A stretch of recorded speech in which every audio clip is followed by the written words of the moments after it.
Well, today we're going to talk briefly about equanimity.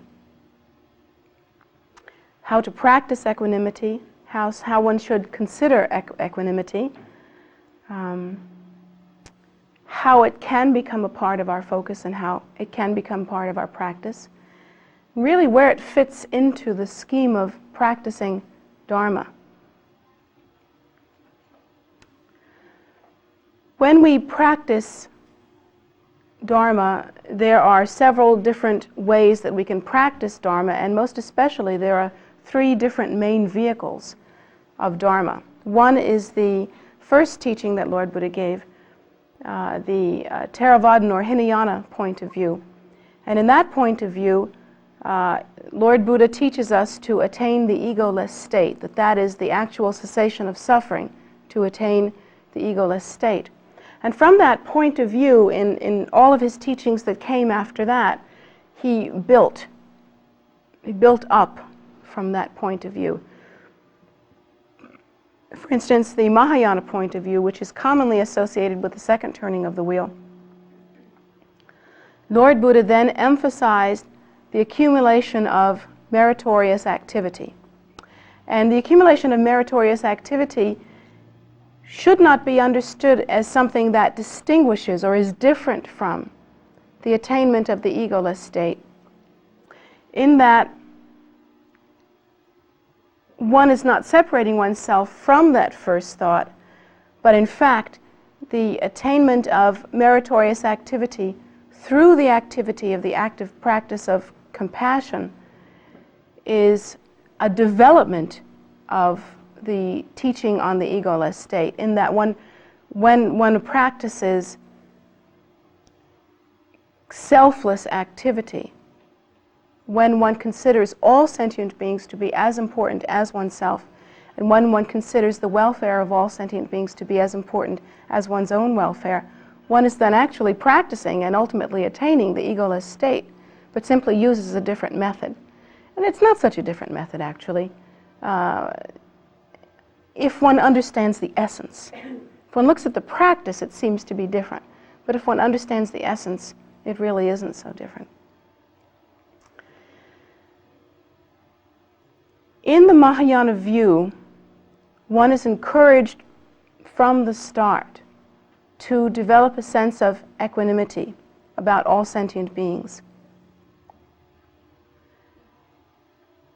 Particularly, one is to consider that all sentient beings are equal, and that it doesn't matter what form they appear in. That sounds like a great theory, but as human beings, when we begin to practice that, we practice that in a very difficult way. It's very difficult for us to see that, because we think of ourselves as very well developed, very large, very intelligent. In fact, we greatly prize ourselves on our intelligence. And then we look at something like perhaps a cockroach or an ant and simply cannot imagine how they can be as important as we are. It's just inconceivable to us that they can be as significant in the great scheme of things as we are. But Lord Buddha states, in fact, that all sentient beings are completely equal. That there are physical beings that we can see, and they range from the cockroach to the human being and animals and whatever life forms that are visible to our eyes. But Lord Buddha also teaches us that there are many non-physical forms, formless forms, that exist as well. And simply because we can't see them with our eyes doesn't mean that they do not exist. In fact, they do. Some exist in forms that are forms, but not visible to the eyes. Some exist in formless ways that are inconceivable to us. But there are 3,000 myriads of universes that we have never seen. And so it shouldn't be a surprise to us that there are many different ways to exist that we cannot imagine. According to the Buddha, we have one thing in common that is to be considered again and again and again, really important. And that thing that we have in common are common can't say human experience, common sentient being experience, sentient beingness, is that all sentient beings wish to be happy. And that they are striving, even at this moment, to be happy. Looks like we're just sitting in a chair. We're not striving to be happy, are we? Absolutely we are. Absolutely we are. We dressed as we did in order to be happy, whether it's in robes or whether it's in layperson's clothing, extremely beautiful. We act as we do in order to be happy, having somehow assumed from the experiences in our life that if we act calm, we will get approval, or if we act excitable, we will get approval. If we conduct ourselves in a certain way, that will be appropriate, and therefore we will be happy in our appropriateness. And there are many different other things that we've learned throughout our experience, thinking that if we adapt a certain code of ethics, since that code of ethics is approved of in our society, it will make us happy. Or perhaps we've gone to the other direction, and that also happens. That if we step outside the code of ethics that is appropriate within our society, that somehow we will be different, individual, unique. Always a great comforter. And that somehow in that individuality or in that uniqueness that we will be happy. At any rate, according to the Buddha, at every given moment, all sentient beings are trying to be happy. Now what about the cockroach? He doesn't know anything about unique. He doesn't know anything about norms. He doesn't know anything about how to dress up. Is the cockroach also trying to be happy? Yes, he is, in his little cockroach way. He tries to survive. In fact, they've done a darn good job of it. As a species, they continually strive to adapt themselves in ways that even though other sentient beings try very hard to kill them, and they're constantly putting raid out of business, even though these things are happening, they manage to survive.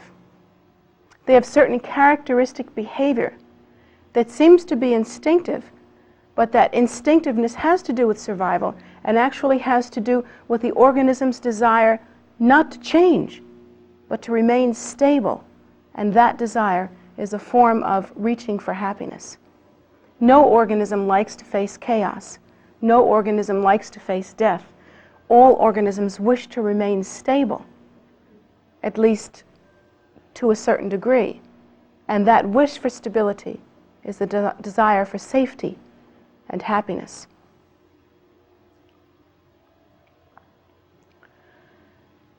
Different kinds of organisms have different modalities, and they all seem to be very unique, and some of them seem to be not understandable.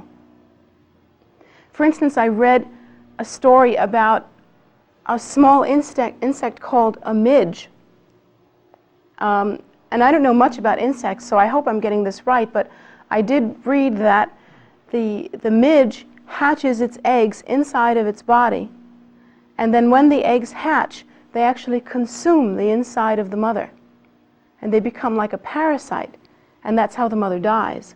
She dies feeding her young. Somehow, in a way that we can't understand, I mean, we would never do that. We would never feed ourselves to our babies. We'd think of something else, because that wouldn't be happiness to us.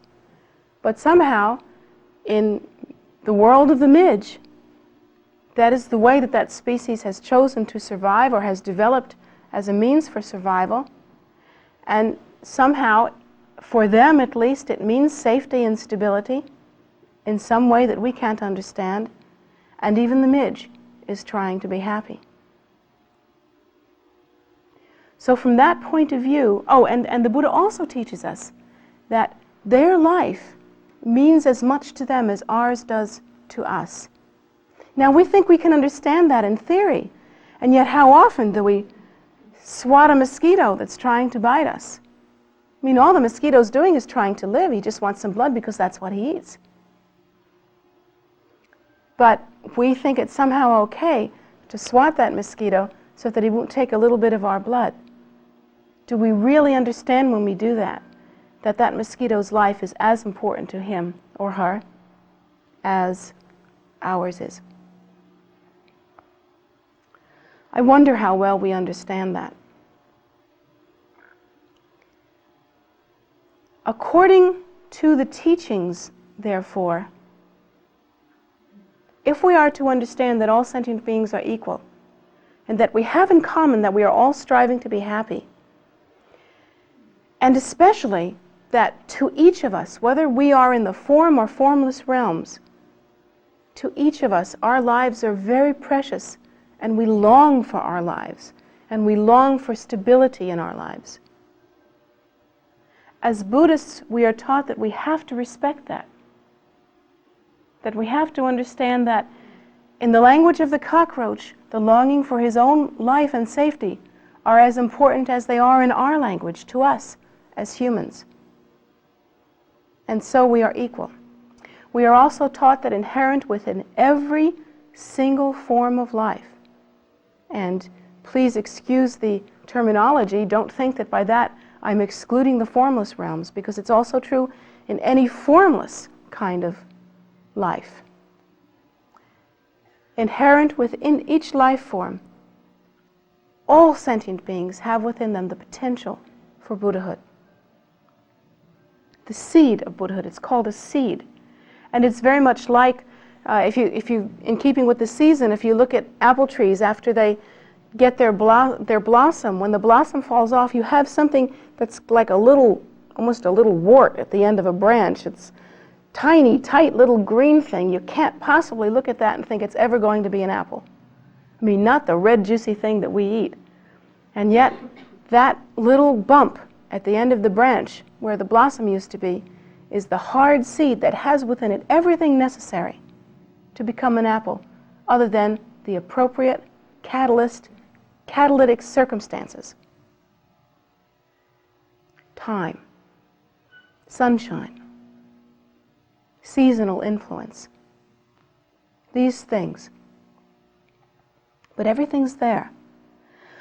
When we look at all sentient beings, we are required to understand that that's true for each and every one of them. Just because we look at this little cockroach and we don't think much of them doesn't mean that it isn't entirely possible that we on our path could do a really rotten job. And then that cockroach who walks through a room, perhaps, where Dharma is being heard, might not form the auspicious connection, achieve a precious human rebirth, and practice a heck of a lot better than you do. It's not inconceivable that the very cockroach that we squash under our feet might someday be equal to Lord Buddha Amitabha himself, and you might be looking to him as a way to get into Dewa-chen. It's not inconceivable. So we have to treat all life in a respectful way. It's very difficult for us to do because as human beings we have an arrogance, terrible arrogance.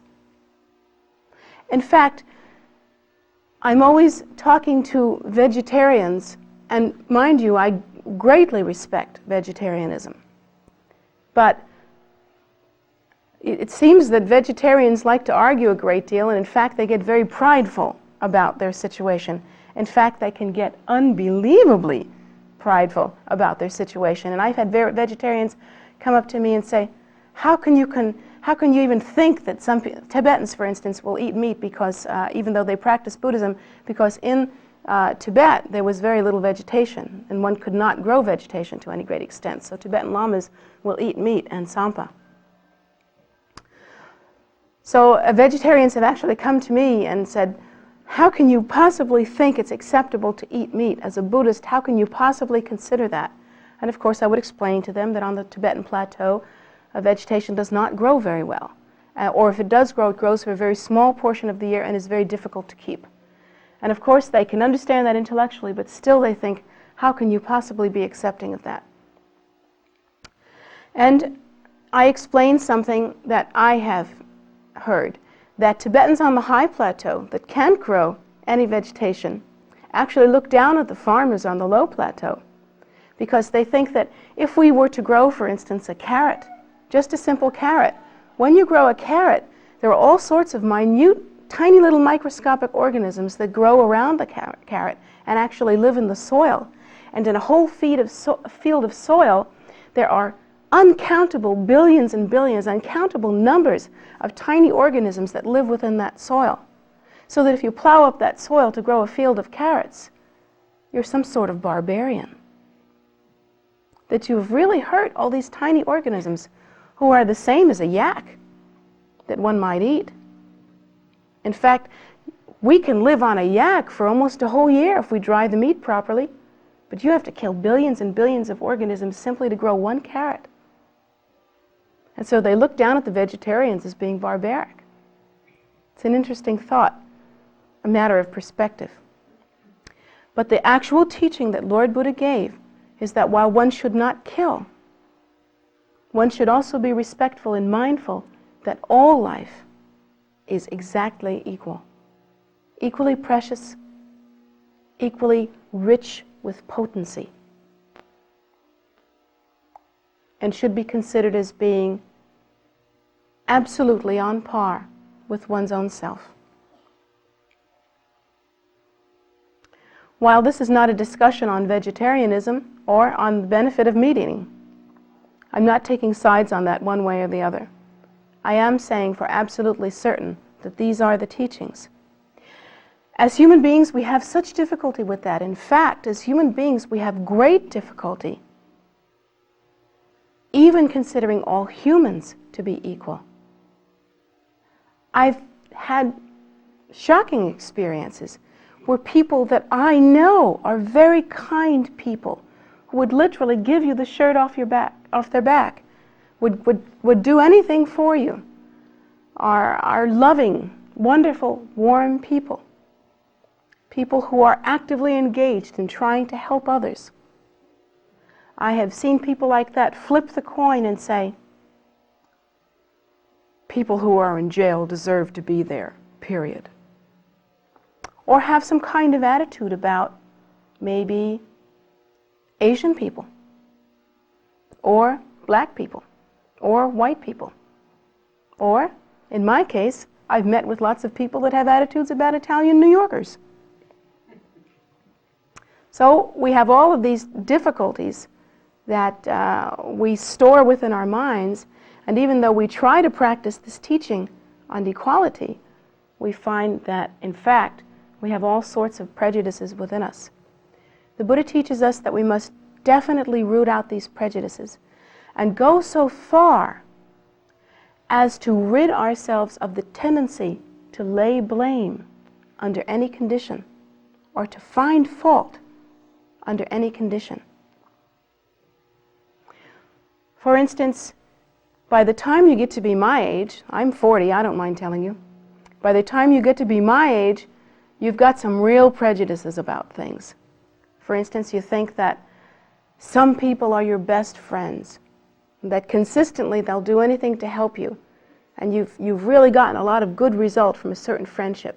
Perhaps you think that your husband or your wife is your best friend and that they're always kind to you. Or perhaps you think that your mother is your best friend, your mother's always been kind to you.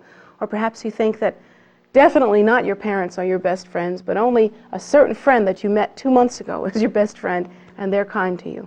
Whatever it is, everybody's got their own particular idea about things. And then we always have some person who in our life becomes like our nemesis. Maybe it's not one person, maybe it's lots of people.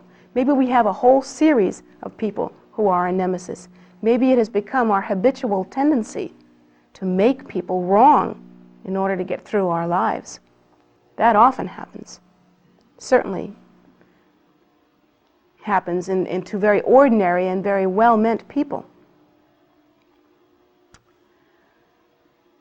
Some people, for instance, feel that they really have to lay blame to people who have been influential upon them as being the cause, the real cause for their suffering. For instance, it has become customary to lay blame upon one's parent making the parent the real problem, and considering the parent to be something of an enemy. And then it also becomes customary to make some person the hero in our lives, and to have that person responsible for our happiness. That if that person were not to produce happiness for us, somehow we would not be happy. And that person becomes the savior if they do it right, and the next nemesis if they do it wrong. And it never really ends. It's a constant process of prejudice, and becomes actually a very deep habitual tendency, to the extent that one becomes utterly incapable of seeing what is truly beneficial in one's life, and even of acknowledging that one has the ability to create one's own benefit and one's own suffering. One becomes actually incapable of understanding that. So the Buddha teaches us that we should actually engage in practice to rid ourselves of that tendency, to practice an antidote to that. That is an extremely potent antidote.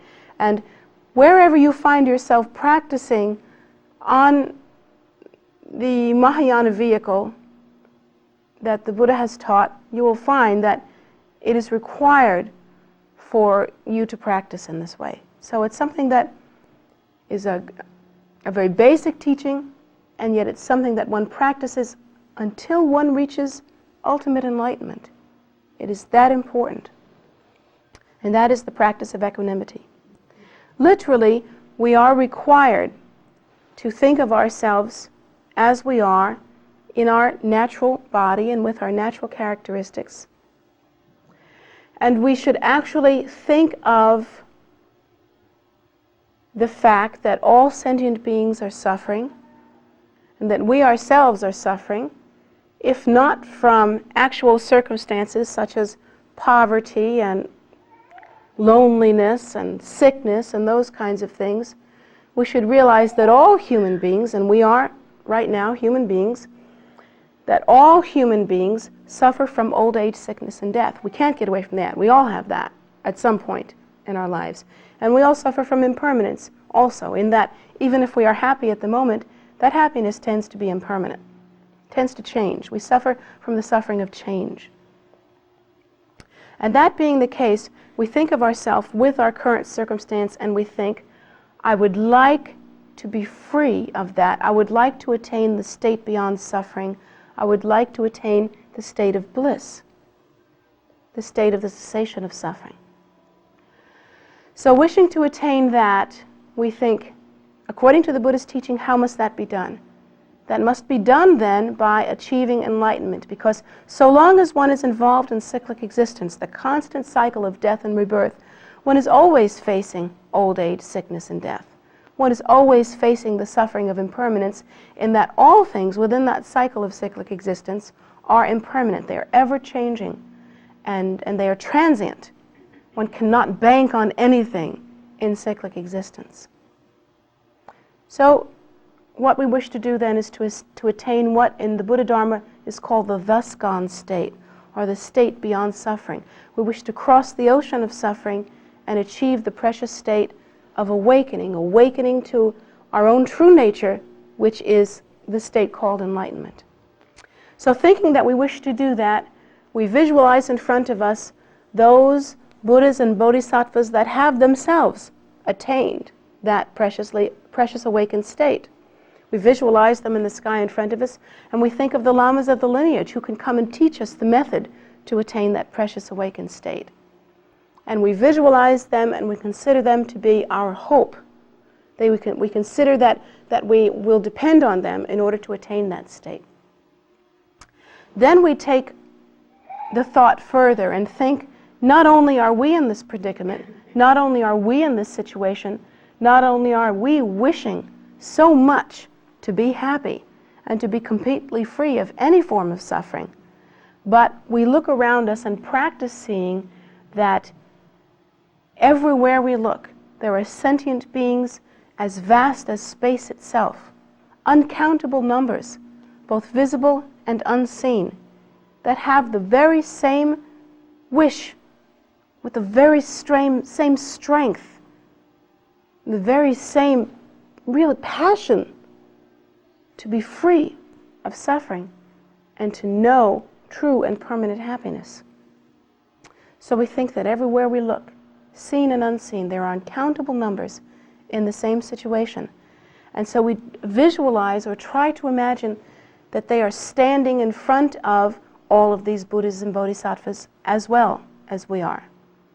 And we think that we are making offerings together equally, that they are wealthy with potential offerings to make, and that we are wealthy with potential offerings to make. And we visualize vast offerings as vast as sky and space, offered to the three precious jewels, the Buddhas and Bodhisattvas, requesting the cessation of suffering for all beings. And so we think like that. That's how we actually begin the practice. And then out of the massing banks of sentient beings, we pick two very special sentient beings to come forth. One stands on one side and one stands on the other side. On one side, we have our most beloved one, the one who is utterly precious to us. Each person has someone like that in their life. Some one person that they wish from their heart would know happiness. Some one person that they wish would never die, wish would always be happy, would never be hungry, would never go without. Some one person that they wish they could love and protect always. There is somebody like that in everyone's life, whether it's a parent or a child, husband, wife, lover, friend, someone that is precious to us. Perhaps more than one, but even a mother has one child that they think of in a more strong way. It's not that they really love that one child more than another, but somehow they're closer karmically. They're like them. They've always been easier to raise. They've always been somewhat closer to their heart. So we should think like that. That person stands there, and that person for whom we would really almost lay down our lives, would give anything for, that precious baby, our beloved one, we think is standing there. And we visualize that one making offerings to the Buddhas and Bodhisattvas. Then on the other side, we visualize the other person. The person who, although we never use the word hate anymore because it's become passé in the New Age, we never use the word angry anymore because we're beyond that. You see, we're spiritual. But that person who really bugs us to death, that person who gets under our skin, perhaps it's the boss who has the attitude. Perhaps it's the child that as much as we've tried to help them, gosh darn it, they have just kicked sand in our face at every turn. We haven't been able to help them, and they've really pushed all of our buttons. Perhaps it's that one child. You know, parents don't like to admit it, but sometimes it gets like that. We don't like to admit it, but sometimes it gets like that. Or maybe it's our parent, the one that we blame, the one that's never loved us enough, the one without whom we would have been a better person, so we think. The one who dropped us on our heads when we were 10 years old, and we've never been right since. Whatever the scenario is, that one who perhaps has been the real cause of all of our suffering. And perhaps we feel that we shouldn't make jokes about this. Perhaps we feel we have a righteous cause. Maybe our parent threw us out of our house. Maybe our parent was alcoholic. Maybe our parent was really ill in some way and really hurt us. On the other hand, maybe it could be the husband or wife that we're desperately trying to divorce. The one that, if looks could kill, would have been dead 1,000,000 times. The one that's really getting to us. The one that we wake up next to every day and think, if it weren't for you, I'd be a better person. That one. Whoever that person happens to be. Or perhaps we have a bona fide enemy that isn't very close to us, that seems to just appear in our lives somehow, like a Humphrey Bogart movie or something, and really attacks us. I don't know what your circumstance is, but I do know that everybody has one person in their life that they feel they would be better off without, and have a very difficult time and burn a lot of calories learning to understand. So let's take those two people. The first time that we try this, we're never going to convince ourselves that we feel the same about the two of them. We're never going to be able to do that. If we think we can do that the first time we set out to try this, from the get-go, then guess what? The first thing we have to do before we do this practice is work on delusion. Because it ain't so. We really don't feel the same way about these two people. But according to the Buddha, we have to develop equanimity. We have to develop this natural equality of mind. And it doesn't come through suppressing emotions. You should not suppress emotions in this process. The Buddha never taught emotional suppression. That's not what he taught. He taught understanding how it really is. Somehow we have to begin to understand the appearance of these two beings. And there are many stories in the Buddha's teachings about, for instance, a great arhat, or master, a realized master, who was able to look in his wisdom eye into the scene in a house. And I don't remember this story exactly, so please don't quote me on this, but it goes something like this. In this house he could see a very pleasant domestic scene, not unlike domestic scenes all over the world. The husband and the wife are finished with their day and they're relaxing in front of the fire. The husband has one favorite son that he's waited for, and now he has this son, and he's always wanted a son, and he's very proud of the son, and he's sitting with the son on his lap. And he's not so in love with the daughters because he really wanted a son. And they've finished all their food, and they're all content before the fire, and the girls are sitting over there by themselves, and the boy is on the father's lap, and he's looking at his son so proudly, looking at his family so happily, so content. And the dog comes up in this scene, and he tries to lick the master's boot, and the master kicks him away because he doesn't want the stupid dog on his leg. And that's how it is. And the arhat, being as realized as he is able to look into cause and effect relationships, and is able to learn from that again, one more time, how stupid, how unreliable the appearances in cyclic existence really are. Because he knows, in fact, that this beloved son that is sitting on the master's lap in a previous incarnation was his murderer, and actually killed him and caused him great suffering throughout his life in his attempts to really hurt him again and again and again, and knows that in the future this child who the father is so proud of will grow up and leave him one more time, and that they will be suffering between the two of them, and the father unwittingly, because things ripen in this way, will cause the son suffering as well. And he knows as well that the dog that came up to lick the master's boot was in a previous life the master's most beloved one, the most treasured child, the one who appeared in one life as a child and in one life as a lover, and that these two longed for each other, but because of the ignorance associated with cyclic existence, in meeting again would not be able to recognize one another.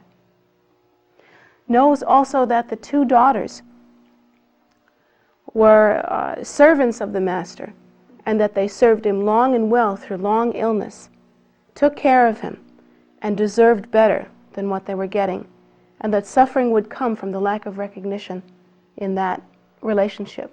There are many such stories. There are even stories about a fisherman that goes fishing in a pond, picks up a fish, thinks it's not worthy because it's too small, and throws it back, and doesn't recognize his wife in a previous incarnation that he swore that through time and space he would never be separate from. Many such stories like that. And so if we study them enough, we come to recognize that things may not be what they appear to be at all, what they seem to be at all. That in fact the one that you hate the most, what you may be seeing may actually be the ripening of some ancient karma, but that you are also looking at the one that you love the best. and somehow are unable, in fact unfit, to recognize them. That it may be a life that in the past you have greatly cherished, and in the future you will come to depend on. Likewise, the one that you love the best may in the future hold some great suffering for you, and in the past may have been one that caused you great suffering, or that you caused great suffering. One that formerly appeared as your enemy and would have stood on the other side of you if you had done that practice before. Because in cyclic existence, things change. Appearances are greatly deceiving, and ultimately, all sentient beings, at one time or another, have or will appear as your own kind mother, someone very precious to you, someone close to you. Ultimately, we are the same. And this is the practice that we should come to understand this. The one that we wish to lay blame on, the one that we wish to hate, the one that it feels so good to hate or blame, the one that we cherish. These are the same. They are inseparable from us. They are precious to us, and they should be understood in that way. So while you know that you have these feelings in this present incarnation, and you don't deny them, you don't say, okay, now I feel the same about my enemy as I do as my loved one, and hope that it works out. You don't think like that, because that would be fake. The point of Dharma is not to dress up like a person practicing Dharma. It isn't to fake it. It's not supposed to be an artificial experience. We're really supposed to get this stuff. And the way that we're really supposed to get it is through understanding. The teaching is this, that if we have prejudice, if we hate, if we think that one is less than another, it is only through our own ignorance, and we should come to recognize and accept our own ignorance when it's staring at us. Come to understand that if we blame or if we have such difficulty, it is due to our lack of understanding, and we should take responsibility for that lack of understanding and try very hard to understand better. Not suppress feelings, but understand the facts, purely the facts. And the facts are that cyclic existence is not understood, that what appears to be may not be at all, and that in fact the appearances that are seen are artificial constructions based on prejudices that we have anyway. But according to the Buddha, all sentient beings are equal, that they have the potency of Buddhahood latent within them, that they will someday realize that potency when circumstances ripen properly, and that we ourselves may come to depend on them. Furthermore, all sentient beings, because we have lived countless times, we have had at some point an important relationship with them, that they have at some point actually been our own kind mothers. According to the Buddha, we have lived that many times, and that we should come to understand that appearances being what they are, it is up to us to understand that all sentient beings are equal and that they yearn for enlightenment. So for their sake, we practice, and we practice with equanimity, caring as much for and hoping as much for the enlightenment of one's own kind mother or one's own beloved one, caring equally for that one's enlightenment as we do for what we think appears to be our enemy. That even upon seeing someone hurt us and blame us and judge us, we should develop the depth of understanding that should allow us to understand that what we're really looking at is a reflection of the past, of the fact that somehow we've hurt them in the past, or they wouldn't be that angry at us, or they wouldn't be hurting us, or circumstances would not arise as they do. And we should long for their enlightenment with equal fervor, and in the same way that we long for the enlightenment of our best beloved one. The only way that we can really do that truthfully from the core, without faking it, is to learn the facts, to learn the truth of cyclic existence, that it simply comes up the way it comes up and appears the way it appears according to our prejudices, but that all sentient beings are the same and equal, and that they have meant many things to us, The Buddha teaches us that literally everyone you see has been your kind mother. Think of it, your own kind mother. And due to the birth given to us by our kind mother, whether it was from an egg or from a womb or under whatever circumstance, somehow we have stumbled upon this present circumstance which empowers us to practice the teaching that produces enlightenment. Therefore, to all mothers we should be grateful, and for all their sakes we should practice. So that practice of equanimity is most precious. And whether we are Buddhist or non-Buddhist, some of you here are Buddhist and some of you are not, we can practice that. We have the power to do so. We should think in the way that I've just described and begin now. One need not be a Buddhist to begin to accumulate that pure perception, that pure quality, to incorporate it into the life so that it becomes a daily, ongoing effort. But I can tell you right now that it won't come naturally if one does not actually set aside some time to think on these things, to really practice them so that they can become a part of us. They won't automatically be a part of us. We won't naturally feel the same way about an enemy as we do about a loved one. That isn't the human condition, and we should be accepting of that. So don't expect yourself to feel that way and then be mad at yourself when you don't. But instead, study the facts. Understand how it is in cyclic existence.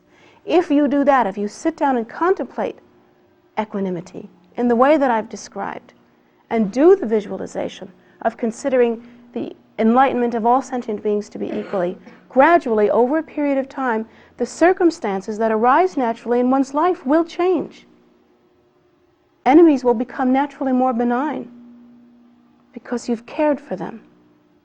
And that's how cause and effect happens. Beloved ones will still be beloved, but without the partiality and passion that we feel that makes us blind sometimes, because we'll understand that they are the same as all sentient beings, and they are precious also. Circumstances will arise in a natural and clearer way. Not tomorrow, not next week. It will take a great long period of time. Another good reason why it's important to start now. So I hope that you will consider this teaching and begin to practice accordingly. If you just hear it and walk away never practicing this, it's useless to you. You've wasted your time and my time. But if you begin in some small way to begin to think like this, then I hope it will bring you benefit. In fact, I'm certain, I know that it will, if you have the persistence to continue and practice accordingly. So thank you very much for coming and for being so patient. Nanda.